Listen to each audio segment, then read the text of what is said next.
Underground. Hi, everybody. This is Lynette with Underground Science. Today, we have got a topic for you that is a little bit different than what my shows normally are, but it is also has to do with something that's a lot more dear to my heart. I have got my friend Elizabeth Wainwright here, and my other friend Melanie Coy. We have all worked together in the past with animal welfare, and there seems to be an issue that is going on with, and we're not blaming any one particular police officer. We're not blaming as a whole, but we have issues with police officers going into homes, running into dogs they see out in the street, and such as there's one called Chance. He was actually shot by a police. I believe it was the chief of police in Sparta, Missouri, because he didn't have time to drop the dog off at the kennel before he went to another call. Uh, we have the officers go into homes, and I think a lot of this is due to them not being educated. Would y'all agree with that? Absolutely. I think a fair piece of it has to do with education. I also think some of it has to do with the lack of resources to them to handle animal situations. I mean, the reality is for a police officer, they're far more concerned about human life. Right. So in a situation where there's a choice between human life and animal life, they're always going to choose human life. In the situation in Sparta, I was not a part of it. I'm not that familiar with it. But my understanding is that it had a lot to do with him not understanding what was available and what he was legally required to do. Melanie? I absolutely agree with you. In this case, a lot of the animal control officers are thrown into that position with no dog background whatsoever. And then you add into it the fact that I don't know a police department that is not underfunded, understaffed. You're being pulled from one direction to the next with little to no notice.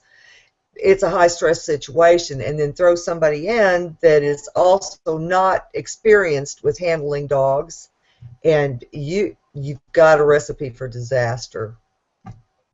Absolutely.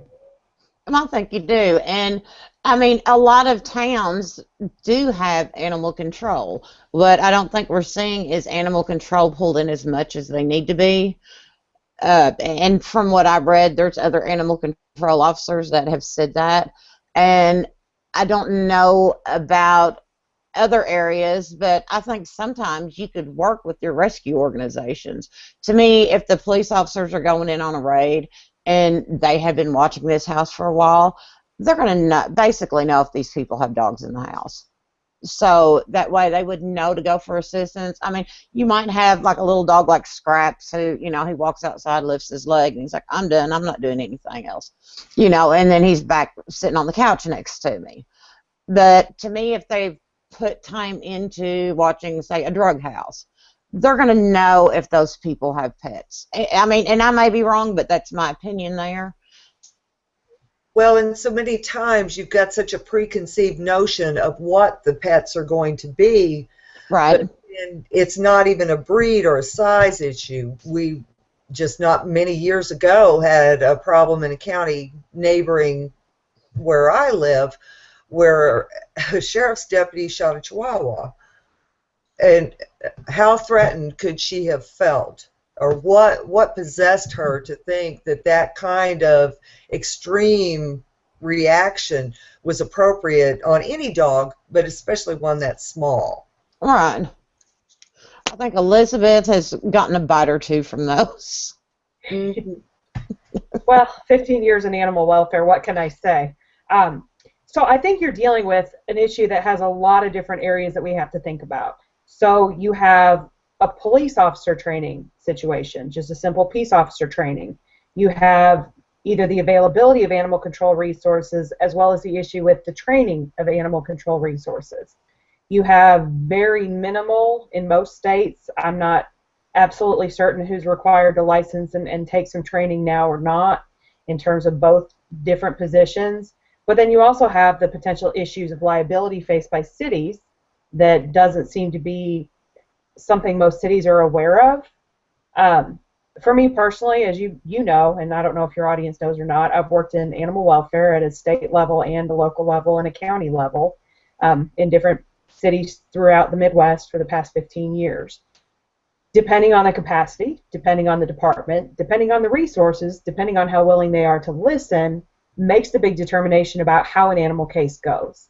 I have been an animal control officer in a municipality housed in a police department that still wasn't notified when they were executing a warrant and ended up shooting a dog on a property. They had resources available. They chose not to utilize them. Why? To this day, I don't really understand. But it's just the way the mob flies. The question is, how can we, as both citizens and as animal welfare professionals, figure out a way to work with law enforcement officers to make these situations better for animals, better for the law enforcement officers, as well as help those cities prevent themselves from being liable for a situation that was completely avoidable. And that's the thing. And I think most of the situations, it's avoidable. I can understand, maybe, I don't know, somebody goes into a house and there are people that will stick their dogs on cots. I've seen that on TV before.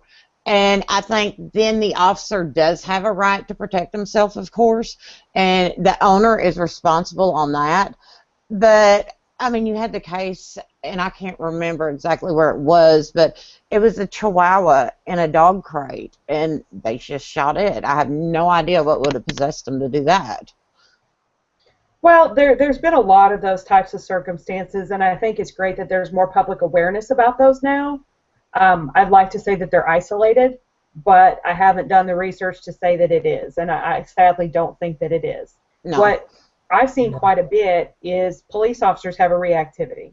They see a dog and they automatically shoot. And they have a variety of reasons. The most common is, it was coming after me and it was going to bite me. But that's the same as having been an animal control officer. I can tell you that every stray dog call you get is a pit bull running in the middle of the street. Right. It can be a 3-pound Chihuahua, but the call will always be that it's a pit bull on the loose. Mm-hmm. So I don't think police have had any training, and I understand that there's a limitation in what they have the time to teach in a police academy. I know in Missouri it's post-certification. In Oklahoma, where I live now, we have CLEAT certification. There's a limitation on how much time is available to teach about animal welfare issues. And there's certainly not been a big push in the continuing education part of certification to require police officers, or at least give them an opportunity to take a body language class or a breed identification class or anything covering the basics of animal laws. We have a little bit here because we are such a heavy agricultural state, talking about livestock laws and the regulations that have to do with shooting a dog that's chasing livestock, or what you do with a stray cow out in the middle of the road, or those sorts of things. But you don't see anything really in the states I'm familiar with, and I'm sure there are in other states, that really gets into the meat of the issue and gives a police officer an opportunity to educate themselves. Well, in southeast Missouri, too, we have an attitude of, well, it's just a dog. Exactly. And especially the funding, and you know what I'm going to say, a lot of our animal control officers down here, they fall into the job because nobody else wants to do it, or they made somebody mad. These are not necessarily law enforcement with any sort of training to begin with. Then Right. you throw them into a position where they have absolutely no experience and no comprehension of animal behavior in any way. It's just, I think we keep going back to the education. In Missouri, as Elizabeth knows and Lynette both, we do have state laws governing chasing livestock. For the most part, even those enforcing our laws are not aware of the animal ordinances or laws that they are charged with enforcing. And that's a big thing. They don't know how far. Just like the officer in Sparta, and Elizabeth can attest to this, the only time field euthanasia with a gun is acceptable is extreme medical need or bodily injury in the case of livestock. This man had no idea he was breaking the law. It was just a dog. So Right. he did what he did. And I've encountered that a lot. Anybody who knows me knows very clearly where I sit on animal welfare. I'm a dog person. I've always been a dog person, and I will always be a dog person.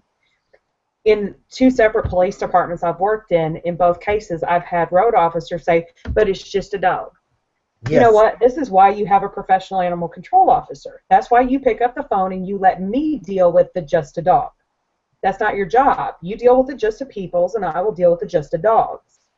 But it's still tough for them to accept and be willing to let that role play out. And I don't know if it's because of kind of the machismo that goes with being a police officer. They think they can handle everything and they don't need no stinking little dog catcher to come save them from the dog, or what it is. Right. Personally, I find it insulting, and there's Oh, nothing yeah. that affects me more than someone within my own department, within my own ranks, telling me it's just a dog. Well, come on.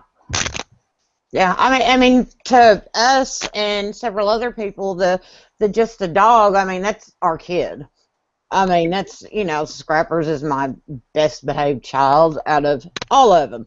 My kids used to tell me, well, Walker's your favorite kid. We know Walker's your favorite kid. And for those who don't know, Walker was my Vizsla, uh, who's no longer with me. But, I mean, and for like the elderly, for anybody, kids, adults, it doesn't matter. The dogs are your companions or your friends or who you tell secrets to. They're who you cry to. And I think Katrina should have taught more of a lesson to everybody as a whole on some of that, because they were making people leave the dogs, uh, pets in general. And I think lessons were learned by like the Red Cross and doing evacuations and so forth for emergencies, that, these pets are very important to people, but that hasn't gone on to like a police department or, I mean, just some areas. I think one of the most difficult things to get across to emergency management officials, fire officials, law enforcement officials, is that animal situations tend to be highly emotional situations. If there's something going wrong with the dog, even if it's happening while your house is burning down, let's say, people know that they're losing their home, but they're more concerned in some ways about where their dogs are.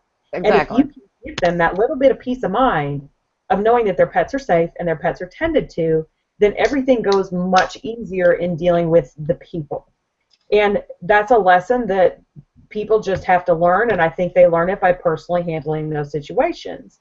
I've been in situations with house fires where I've had fire chiefs literally throwing dogs out to me because they knew I was there. I told them there were dogs in the property, and they got the dogs to me. So that gave the owners the ability to sit back, calm down, and handle what was going on with the house and not worry about the pets. I've had situations with very angry people in the middle of an arrest. I get called out to take the dog into custody, and as soon as they understand that I've got the dog is safe, no one's going to kill the dog, suddenly that situation de-escalates very nicely. But I don't know how you get law enforcement officers to have that experience without personally going through it. Well, and I wonder, I mean, I think one part, you got police officers who are probably scared of dogs. You've got the ones who are not unable to read body language, and to them, maybe getting bit or snipped at is going to be totally embarrassing. God forbid that happens. So, let's take down the dog before any chance of that. I think it was in Perth that we saw the video. The officer shot the dog, and what that dog was actually doing, his body language was, yeah, I know I'm kind of in trouble. The way he was curving a little bit, kind of presenting his rear end and then, his head, he was curving. That's an apology, like, oh, I know I got out of the yard, or, I seen Walker do that all the time. He'd do something he wasn't supposed to, and he'd kind of waggle and, bend up a little bit and come towards it. That dog was not attacking. That dog's like, I know I'm not supposed to be out of my yard, and he just shoots it. Well, and Melanie could probably speak to this a lot better than me, but understanding, think about how a police officer approaches a situation. They tend to kind of bow up and get ready to face it. And when you do that with a dog, you get the opposite reaction of what you get with a human a lot of times. And I'm sorry, Melly, I didn't mean to interrupt you. Oh, no, that's okay, because that's exactly right. What they're doing is coming up and they're facing off to that dog. You can't humanize dog behavior, and that's what so many people make a mistake of.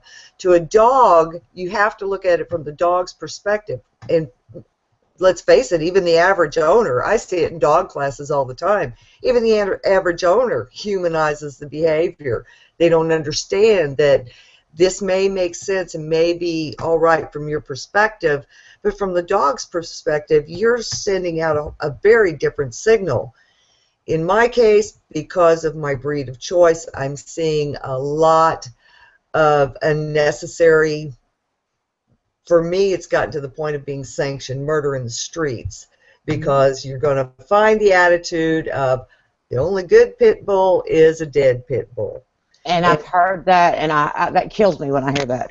Yes. You know, interestingly, here in where I live is extremely rural southern Oklahoma. We are geographically the smallest county.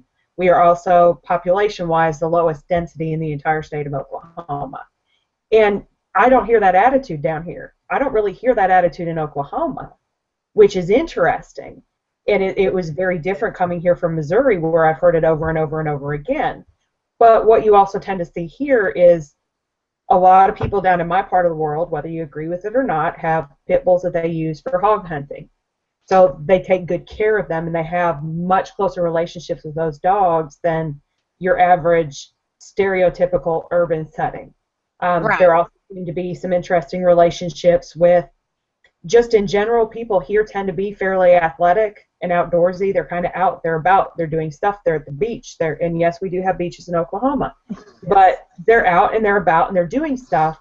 And so those terriers have that terrier drive, and they go with them, and they love that. Personally, as you two know, and the rest of the world probably doesn't, my baby is a 75-pound pit bull that came out of a meth lab in southern Missouri.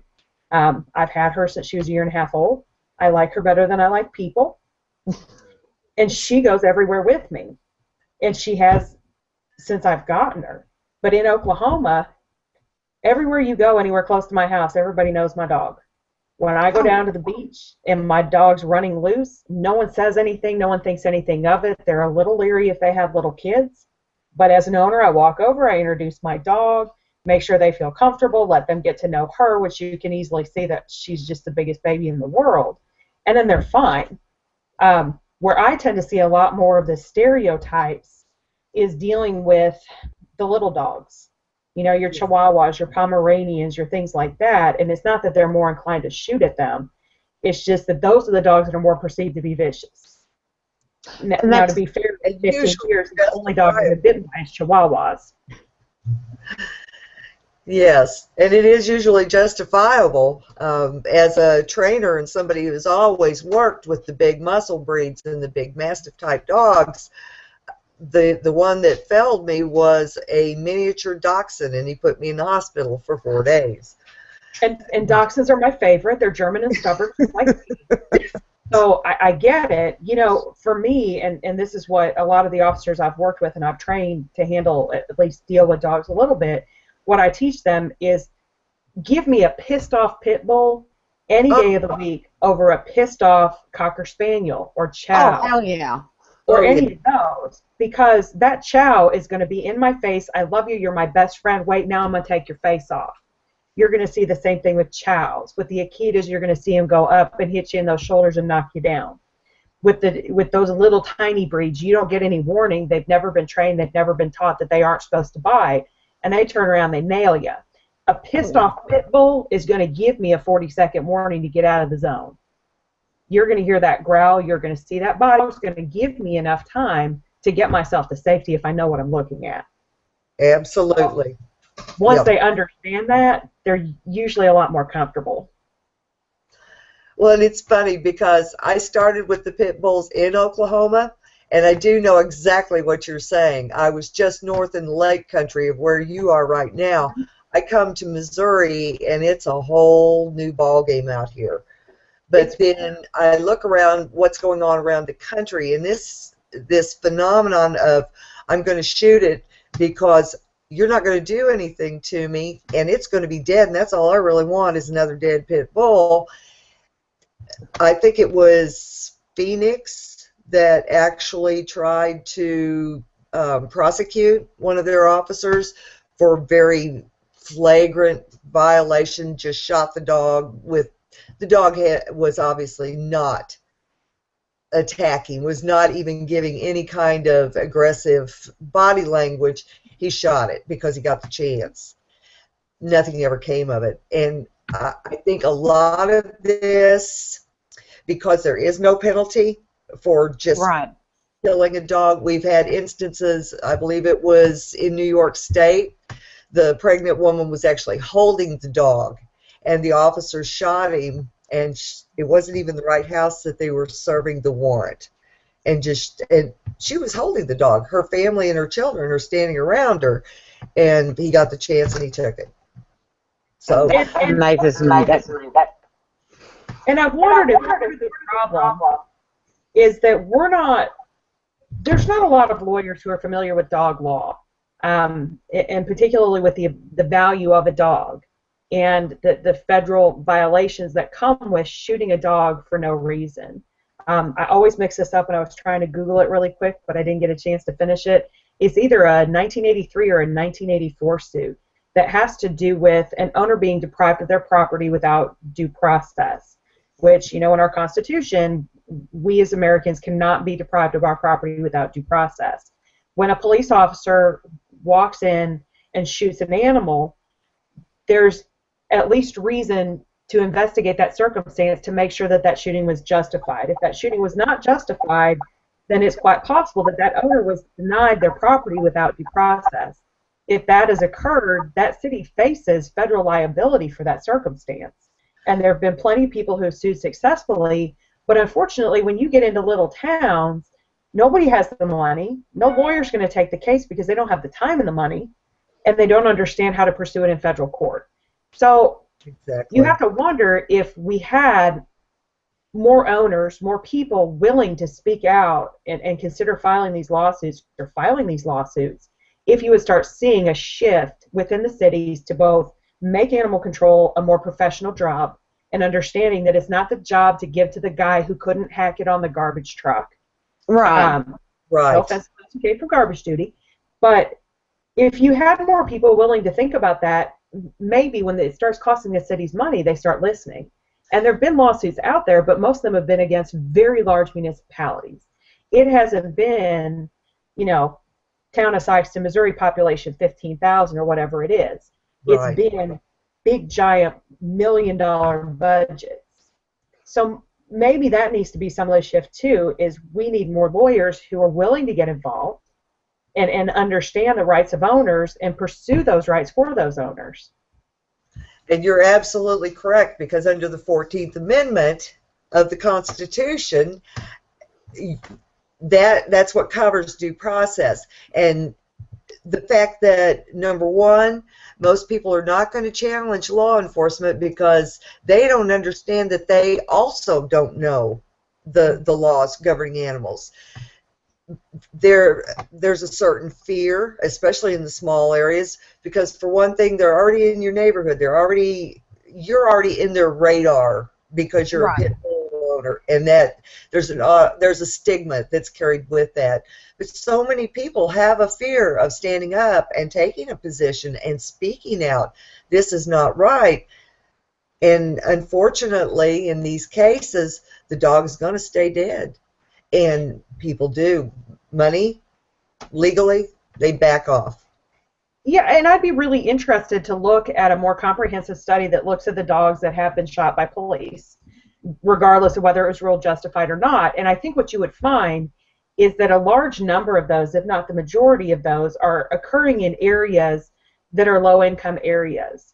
I doubt you're going to see it in your upper-class areas. I doubt you're going to see it in your upper-middle-class areas, both because of the basics of you don't discharge guns in those neighborhoods, as well as the understanding that these people have a little higher class to them. So I think what you'd find is that a large number of the owners who've gone through this circumstance are owners that have plenty of previous contact with law enforcement, not in a positive way. So they are, as Melanie said, very hesitant to do anything to go up against the police because they fear retaliation. And they don't know or understand, they don't have those access to those resources that we have to understand that they have rights. And those rights have to be protected. Just because they happen to be broke as a joke doesn't make them less of an American and less covered by our Constitution. Correct.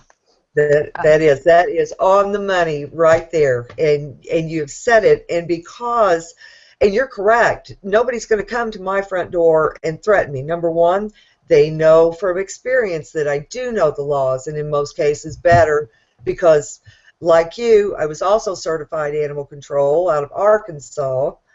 I know the laws of Missouri because they affect me directly every day because of the breed of choice.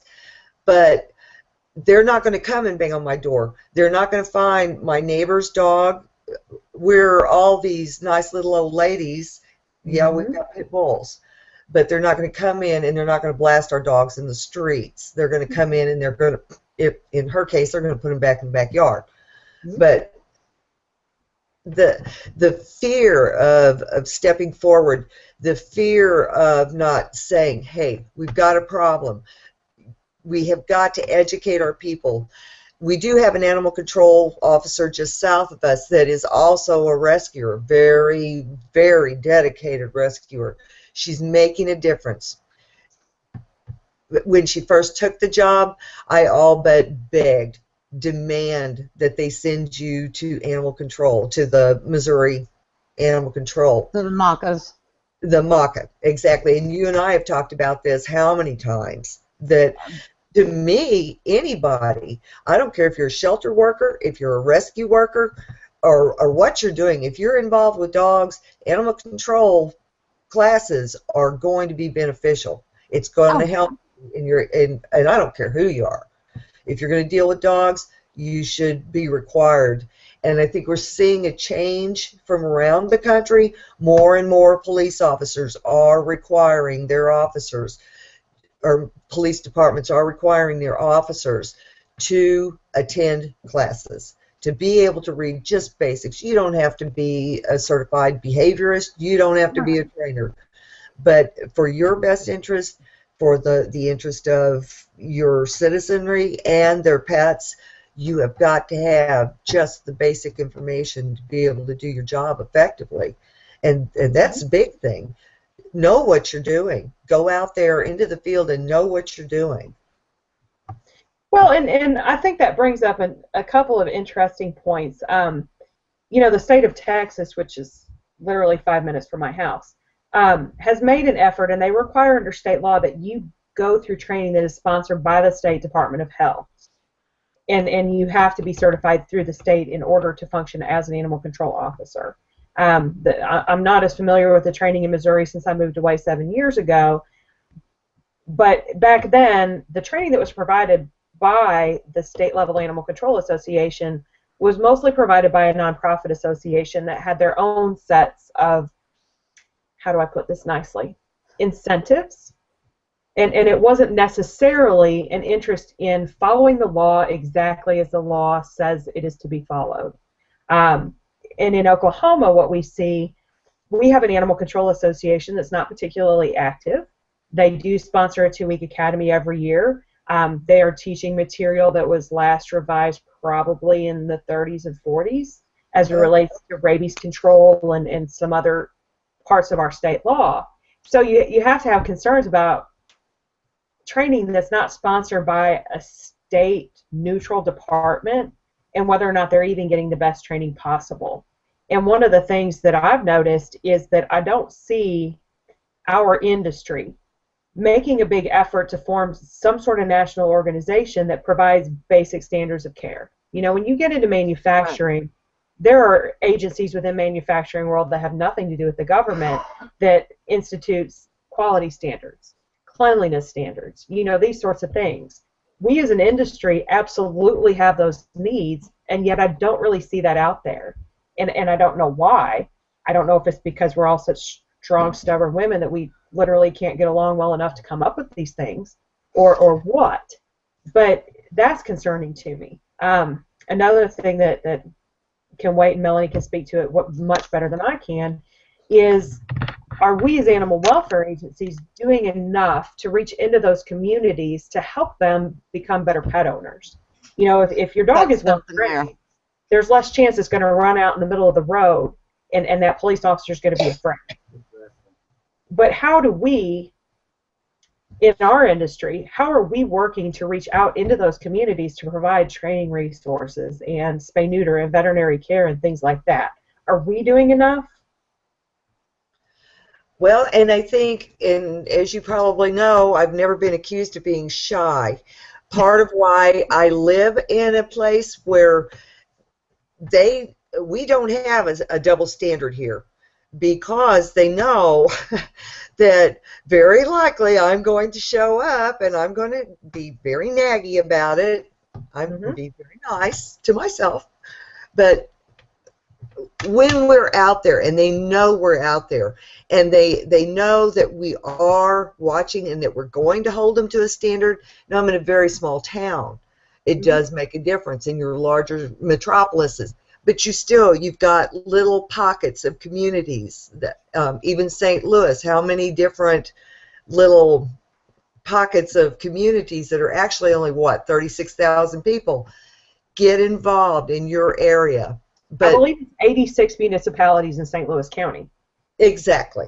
So you have 86 agencies, some of which do their own work, some of which contract it out to county. I mean, it's a mess.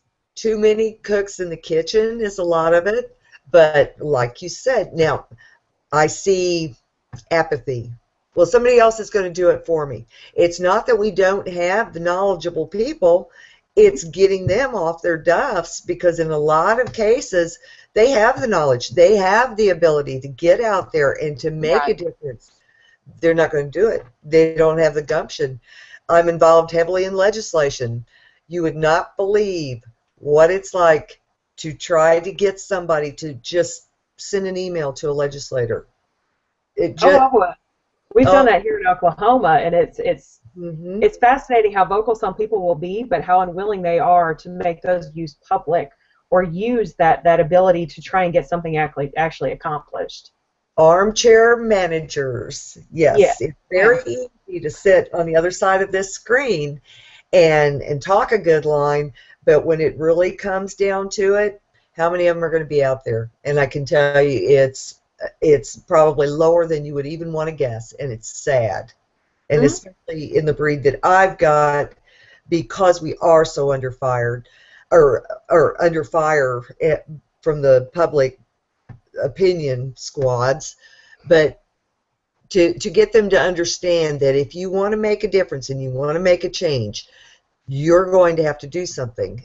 I hear all the time, but I'm only one person, or it's not going to count if I do it. One person can make a difference. Exactly. I use the analogy, October, the color pink. Does this mean anything to anybody? This was one woman wanting to honor her sister. And look at what breast cancer awareness has become.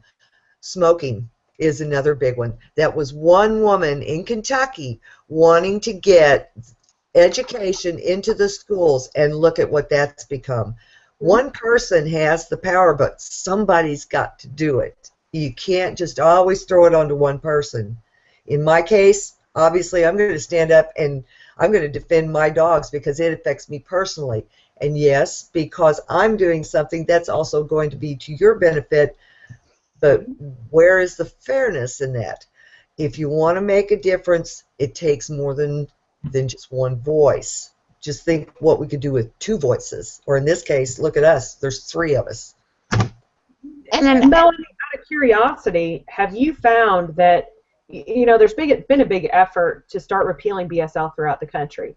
Do you find that as BSL is repealed, that people become more accepting or more willing to at least learn about your breeds? Or do you find that they're still two pretty separate issues? Excuse me, I'm going to sneak off for a minute. I'll be right back, but I'm listening. Okay. We have got so much criticism. We have so much criticism coming from so many different directions. We've got the animal rights people who are saying that if we completely eradicate the breed, it's in their best interest. We have the haters who are pulling information from the media, not any legitimate, verifiable stats or proof or numbers. They're just, oh, well, I saw this in the paper. We have so many people coming at us, but I will say that of the horrors that Michael Vick was convicted of, that was probably when the tide began to turn. The public suddenly became aware of what these dogs are enduring at the hands of the human monster. He might have started life as a thug, but this is a man who's worth millions. Oh, yeah. It's not a socio-economical thing. Suddenly, okay, it's come out that somebody wealthy, look what they've done. And I think that helped us as much as anything, was the public finally start. And I hate to even say I appreciate that man's input, but that did seem to turn the tide. Unfortunately, we will have an uphill battle so long as the other pit fanciers will not get off their duffs. Do you want to talk a little bit for the audience about the differences between the animal rights and the movement and animal welfare and how we consider things and look at things? Because I'm not sure people are real clear that, you know, I love my dogs, but I'm no crazy PETA person now. And that is a very valid point, because if you want to get my backup, call me an animal rights activist. Yes. And I am quick to correct people. In the case animal welfare people, we understand that it is our responsibility to provide food, shelter, care. For me, it's training, at least to the canine good citizen, just basic training should also be a requirement of a responsible owner. And we understand this. In my case, I will fight. Well, let's describe the animal rights people. To them, a dog has the same sovereign rights as a child, and they're pushing now for guardianship versus ownership. We don't have the right to cage them. We don't have the right to milk them. We don't have the right to pull their eggs, which, if you want to check out the price of a dozen eggs in California, the land of the kingdom of animal rights, or the price of a gallon of milk, it's just amazing. In my case, I will fight the devil himself to ensure that I keep my dogs as my property. I am their owner, because it's the only protection they have under the 14th Amendment, is my property cannot be seized without due process. The animal rights people would have it to where every animal it would be mandatory to spay neuter, which I agree there is a problem. Our shelters, and especially with the pit bull, the numbers are staggering. Black lab mixes still hold the #1 spot. Pit bulls come in second. Chihuahuas are #3. In this case, if the animal rights people got their way and we spay neutered everything tomorrow, in 7 to 10 years, where would you go to get a dog? And I'm not willing to give up my right to responsibly keep the dog of my choice. That responsibility entails that I've had pit bulls since 1979. For 36 years, I've had purebred dogs. I have only had 2 altered males in my entire life, because a lot of my dogs have been show dogs. My females, to a point, or after a point, I have spayed. I have never produced a half-breed. Part of my responsibility as a responsible owner is that my unaltered dogs do not run. Every state has running at large laws, state laws. Every I don't know a locale that doesn't have a local ordinance addressing dogs running at large. If these laws and ordinances are being consistently enforced and fairly enforced, how are we coming up with mixed breeds? But yet they scream, let's spay neuter everything, mandatory spay neuter. 2 years ago we tried to move for anti-BSL legislation. The Kansas City animal rights groups came out with, well, but we still want a mandatory spay neuter all pit bulls. The anti-breed legislation or breed-specific legislation is not about responsible animal ownership. It's about responsible animal ordinances. And that's where the difference is. We do need to address responsible owner laws like North Carolina, like a number of other states have done, but this is a separate issue. And I think this could probably be a whole nother show. So, well, and I come from kind of the opposite of you. I come from rescue. I have never owned an intact animal in my life, and I will never own an intact animal. However, every dog I have is a purebred dog that's come out of a shelter somewhere. correct. I don't have a problem with responsible breeders breeding responsibly to improve their breed. I have a gigantic problem with Puppy mills. And backyard I'm never going breeders. to call them that. They're substandard breeding facilities, commercial breeding facilities. But I also have a big problem with irresponsible owners who just don't fix their pet and Yes, don't get correct. and don't make sure that they're getting fixed.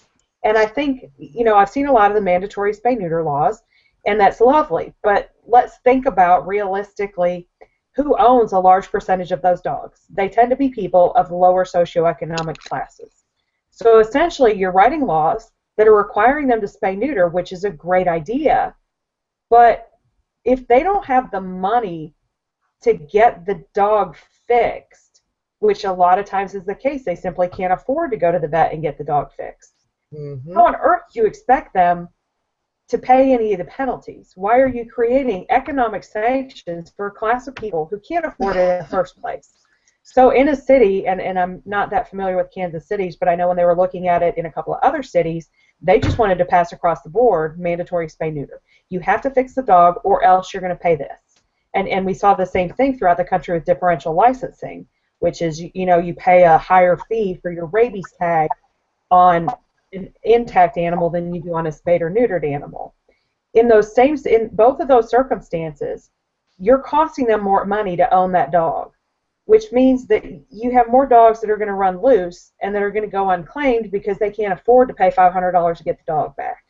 Right. You're going to see, as St. Louis County saw, fewer dogs get vaccinated for rabies because they can't afford a $100 tag for the dog. They could afford the $15 rabies shot, but they can't afford the $100 tag. So instead, they just don't get the dog vaccinated. Well, now we have a huge population risk of unvaccinated dogs running loose in a country where we still have active rabies and wildlife, and we see it occasionally in companion animals. But yet now you've created a whole class of dogs that are in contact with humans that they can't afford to vaccinate for rabies. This isn't very good thinking. But I think that on our side, we have to do a better job about thinking about our laws and thinking about the impacts of those laws. And if we don't do a better job, you can't expect anybody else to do it. Exactly. Leading by example. And that's a point that just seems to go right over people's heads. And I don't understand that. I'm willing to stand by and live what I preach. I'm not expecting anybody to do anything that I myself wouldn't do. But it seems that people think it's rocket science. And it's not. It's basic common sense. It absolutely is, and I think we don't see common sense enough. And it's at all levels. Going back to the topic we're here for, when you see these circumstances where animals have been shot by police, anybody who's worked on our side of the fence, generally we take a 30-second look at that situation and we know it was avoidable. We know exactly how we could have handled it to make it avoidable. A quick story. when Oklahoma had the Moore tornado, what was that, 2 years ago? The big giant F5 that tore through Moore. I was there helping as part of an animal response team. The night after the initial tornado, I was working in the response unit when a couple of federal dog handlers from one of the big, I don't remember which agency, but they handled drug dogs. They came in and they wanted a vet and they wanted tranquilizer rifles because there were 2 pit bulls in a house behind Plaza Towers Elementary, which was the elementary that was destroyed in the storm, that were so vicious that there was no way that anybody was going to get those dogs out without them being tranquilized. So here they come, they're loading up catch poles and tranquilizers and all sorts of stuff. I walked over to the canteen, I got me some beef jerky, and I walked on back and I said, let me go get them. I had my 2 slip leads and I had my beef jerky. And the dog handler said, there's no way you're getting those dogs out. You're going to get hurt. They're going to kill you, the whole 9 yards. And I said, okay. Well, I had a very trusted companion with me, and he said, just let her do her job. Let her go in and handle it. Give her 10 minutes. She's going to come out with those dogs on leashes. And the federal handler said, there's no way. Those dogs are going to eat that woman alive. Well, sure enough, I went in, me and my beef jerky, and next thing you know, here I came walking with 2 happy, waggy pit bulls on the end of leashes. And they couldn't believe that that happened. But what I had to get them to understand was that they are federal drug handlers. They understand a dog that comes from a healthy background, that has never been abused, that hasn't been sitting in a trailer house in this circumstance, behind an elementary school where lives were lost, in the middle of a disaster zone, with heavy equipment running, and helicopters flying over, and sirens, and booms as transformers are going off. They aren't used to dealing with those dogs. They're used to dealing with nice, happy, healthy dogs that want to go to work. And there's a big difference between those dogs. And once they saw that an animal control person could safely go in and get dogs like that, they suddenly had a whole new respect for my particular line of work. And it was really interesting to watch their reaction. I ended up getting hijacked by a couple of officers that were working in that area to catch up a bunch of dogs because they didn't know how to do it. But it was really interesting watching those federal handlers that, we know dogs. That's why we're in here clearing these dogs. We know how to handle dogs. No, you don't. You know how to handle healthy, happy dogs. I know how to handle crazy. That's right. Yeah, dogs of unknown background. I had a similar incident with a southern sheriff's department. Dogs that got caught up in a meth bust. Dogs had sat there all night long. Mom, dad, and 3 puppies. Stressed out, you can imagine. They were just incensed. And when I got to the site, number one, after I finished explaining the Fourth Amendment to the officer, I got permission from the owners in jail to be able to go onto the property and take the dogs. He had been standing outside the window tormenting this big male. Just absolutely. He didn't see where he was doing anything wrong, but this is also a man who didn't understand that the Fourth Amendment said that he couldn't do what he was doing anyway. Mm-hmm. But in this case, we're getting into a whole different level of ignorance of dog behavior. You see that this dog is stressing. You see that this dog is starting to go nuts. What does this tell you? Maybe you should back off. Right. The professional handlers, and I have the greatest, utmost respect for the pro handlers and for the canine workers, any of the working disciplines. But you are exactly right. They have it in their head. They've never had to deal with dogs of unknown backgrounds. And as we all 3 know, when you're dealing with a dog, this dog may look wonderful, but you don't know anything about this dog other than what you can see with your eyes, and you better be able to instincts. I tell people there's nothing really scientific about how I evaluate dogs or how I really go all out to save a dog, and a lot of it is gut instinct, and you've got to have that. But Elizabeth is dead on. Such limited experience. The best way I've ever come around to explaining it to a police officer or anybody about how I can judge a dog is the same way that they trust their instincts to figure out which cars they need to search. You know, when they pull over a car for speeding, they have all those things that they've been taught and their instinct and their experience behind them telling them what they need to look for, what might look a little bit off. I don't have that experience. I can't look at people and really give you much. I don't know. But I've been around dogs enough, and I've handled enough dogs that I know what I'm doing, I know what I'm looking at, and I know what I need to do to safely handle the dog in whatever situation it is. But that's the difference between professionals and somebody who isn't trained, doesn't have the knowledge, doesn't have the experience, and no effort has been made to get them that experience. Yes. So maybe what we really need to do, instead of blaming the law enforcement officers for situations that have happened, we need to sit back and we as a community need to come up with a way to make those educational opportunities happen, to make those resources available to them, even in these tiny little towns. Make those resources available so they aren't stuck making a bad choice in the first place. Absolutely. And I think that's exactly what needs to be done. And along with maybe training your police officers, also let the public know. You want to work with the public and the officers and get everybody on the same page. That way, the people in the lower income, where something may happen, where it's like the dog gets shot, they realize they've got something to fall back on, that they can go to court on that. And if the public is more aware of this, you're going to have the police officers that are less likely to do something like that. And I think the better that they're trained and made aware of this, that you're going to get better results. The more they're going to want to call an animal control officer in, the more humane societies, rescues that are willing to work as a go-between and willing to work with your police officers, the more they're likely to call them in. I know from rescue, running a humane society, you get mogged down by a board of directors. Your board of directors makes a huge difference in a lot of things. But I did go to various places, went out and did rescue, abandoned animals locked in houses. There was one house that they were, removing children from, I won't say where, and these people had probably 15 snakes, tarantula lizards, rats, dogs. I mean, they had everything in the world. That's where I found out I really needed to learn snake handling. No, but not happening. No. You call me for a snake, I'm going to tell you to shoot it. Yeah, I'm with Elizabeth. I don't do snakes. it was an anaconda. It wasn't one like on TV. It was about that big. And oh, God.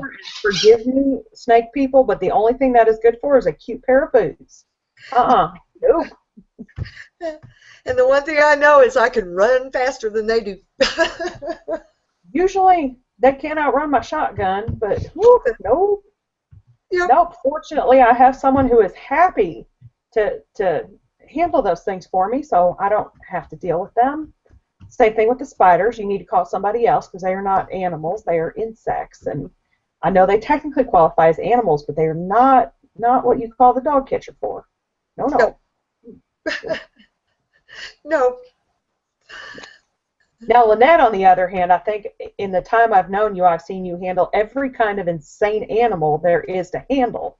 And bless you for that. I'm glad that people like you exist and that we can call you. Because I had the zoo. I admit my kids were at home. My house was the zoo. Their friends used to bring their friends over because you'd walk in my house and there's barn owls, there's raccoons, and raccoons didn't get to stay. Me and about 4 policing type agencies got into it over those. I've had every animal. I've encouraged that, not to, load your house up with animals or to, become an animal hoarder, the crazy cat lady or whatever. But I was able to take all these animals out to schools, to daycares with elder kids, different things like that. So you can do education. But then, I had 2 boys that had a blast. I mean, they cannot say that there's too many pets that they were denied, except the alligator that they wanted to keep out at the shelter and wanted to super glue a chain on the back of its head so that they could keep it out there as a pet. Nope. Nope. No. Generally, I don't do cold-blooded. I don't like cold-blooded people, and I don't like cold-blooded animals. That's just basics for me. No.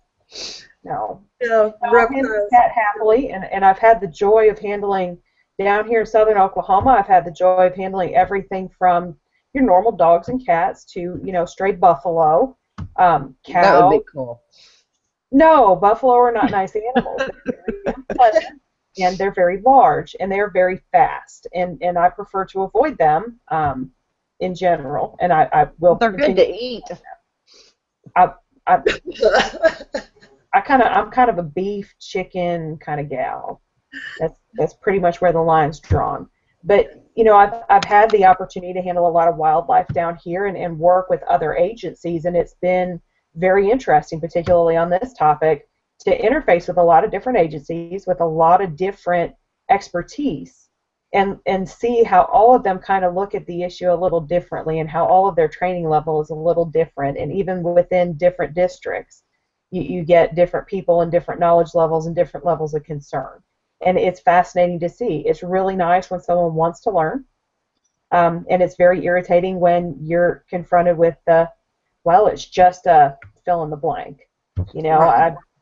One of the things I've run into, which I know is a little off topic, but still goes along with this, cattle egrets. The white birds that sit on the cows? Yes. There's 1,000 of them. They're everywhere. But that species, since it's a migratory bird, is federally protected, which means that as an animal control professional, if you get one of those birds, you have to take it to a licensed rehabilitator. You can't just ignore an injured bird. You can't take it out and dispose of it. You have to deal with that bird. And it's been really interesting listening to different people in different agencies say, well, it's just a cattle egret. Or, oh my gosh, you've got to take that thing, which for me was always a challenge because I literally live 5 miles from the Texas line. But I can't take it across state lines for treatment. I have to keep it within Oklahoma because of federal regulations. So it's real interesting at times dealing with that stuff. But, and it's fascinating to see how people react to that and how they react to the dog situation. Because what you find is that a lot of times they don't look at wildlife the same as they look at domesticated animals. And depending on their background, they have more or less respect for wild animals over domesticated. So you get kind of interesting situations. Well, I tell you what, I've had a countdown going on over here. And I would really like to do this again with y'all if y'all are interested.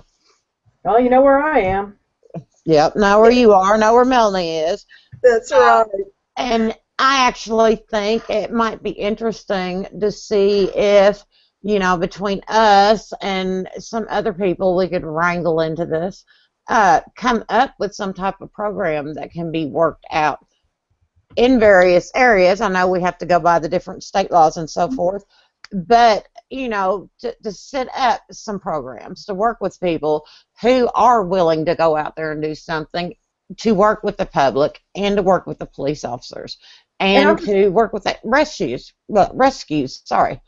Yeah, I'm just going to throw this out there and speak for Melanie, but if there's any law enforcement officers that need some training, that need a resource, that need some guidance, I am more than happy to provide you anything I can to help make your job easier, particularly when it comes to animals. So don't hesitate to contact me if I can be of use to you or of help to you in your department. Feel free, and I'm sure Melanie feels the same way. She speaks for me. And how many years have we talked about doing this very same thing? Yeah, So many. It's been a while. So, well, it was great to see y'all. Elizabeth, I will be coming to visit. Come on. I know. It's 80 degrees here. I don't know what you people in Missouri are doing, but it's nice and sunny in Oklahoma. And I love that new accent you have. Shh, I don't have an accent. Oh, yes, you do. I'm trying to fit in with the regulars. I can hear that. And I've been back here how long? I still get, are you from Tulsa? It never goes away. Yeah, Oh, people don't really believe that I grew up in Canada anymore, but oh well. But well, if I'm what is tired, I tend to go with a northern accent. I'm just not tired yet. well, what was so funny when I met Elizabeth, we were at a maca, and I mean, and she had just started getting, I guess, Southeast Missouri, and it was so funny because it was just like, she didn't know what to do around these type places, and then, she had ended up having a lot more fun around here than up St. Louis. The When St. I went to Louis work, left. when I went to work for the Missouri Department of Agriculture, I worked under Dr. Jerry Eber, who was the program coordinator and the veterinarian in charge of the Animal Care Facility Act program, which regulates the commercial breeders and more or less anybody who enters animals into commerce. And one of the first things he said to me was, "You need to go get you a pair of cowboy boots." And I looked at him and I said, "Why on earth would I wear such a thing? I wear like sneakers." And he said, "No, if you're going to work for me, you need to go get you a pair of boots." And I thought the man was insane. And then he sent me to work southwestern Oklahoma, or southeastern Missouri. Jeez, I got my states all mixed up.